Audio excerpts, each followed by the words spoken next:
Hello every one, good morning. അങ്ങനെ ഒരു ക്രിസ്മസും കൂടി എത്തിയല്ലേ. വാവ്, സൂപ്പർ. എല്ലാ പ്രാവശ്യത്തും പോലെ ഞങ്ങളും ഇപ്രാവശ്യം ക്രിസ്മസ് ട്രീയും മറ്റുമൊക്കെ ചെയ്യുന്നുണ്ട് കേട്ടോ.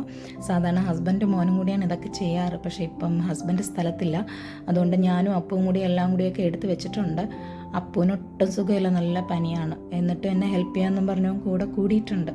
വേണ്ടടാ, കുഴപ്പമില്ല, ഞാൻ ചെയ്യാമെന്ന് പറഞ്ഞിട്ടുമില്ല. പാവം എൻ്റെ കൂടെ നിൽക്കുന്നുണ്ട്.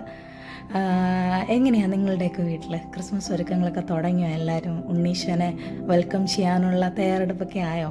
നോർമലി ഇത് ഞങ്ങളുടെ ഫ്ലാറ്റിൻ്റെ ബാൽക്കണിയിലാണ് കേട്ടോ ട്രീയും മറ്റുമൊക്കെ സെറ്റ് ചെയ്യാറ്. ഇപ്രാവശ്യം നമുക്കത് ചെയ്യാൻ പറ്റില്ല. കാര്യം ഞങ്ങളുടെ ഫ്ലാറ്റിൻ്റെ ഓപ്പോസിറ്റ് വേറൊരു ബിൽഡിങ്ങിൻ്റെ കൺസ്ട്രക്ഷൻ നടക്കുന്നുണ്ട്. അപ്പോൾ ഭയങ്കര പൊടിയാണ് അവിടെ, ഭയങ്കര വൃത്തിയിടാം. ഞാനിപ്പോൾ ഇതെല്ലാം കൊണ്ട് അവിടെ വെക്കുകയാണെന്നുണ്ടെങ്കിൽ ആകെ പൊടിയടിച്ച് നാശമാവും, ഒരു ഭംഗിയും ഉണ്ടാകത്തില്ല കാണാൻ. ഞാൻ കരുതി ഇപ്രാവശ്യം എല്ലാം വീടിൻ്റെ ഉള്ളിൽ തന്നെ സെറ്റ് ചെയ്യാമെന്ന് കരുതി എന്നെക്കൊണ്ട് കഴിയുന്ന പോലെ ഞാൻ ഡെക്കറേറ്റൊക്കെ ചെയ്തിട്ടുണ്ട്. എല്ലാം പഴയ സാധനങ്ങൾ തന്നെയാണ്. ഇപ്രാവശ്യം പുതിയതായിട്ടൊന്നും മേടിച്ചിട്ടില്ല. ക്രിസ്മസ് എന്ന് പറയുന്നത് എൻ്റെ favourite season. It's very very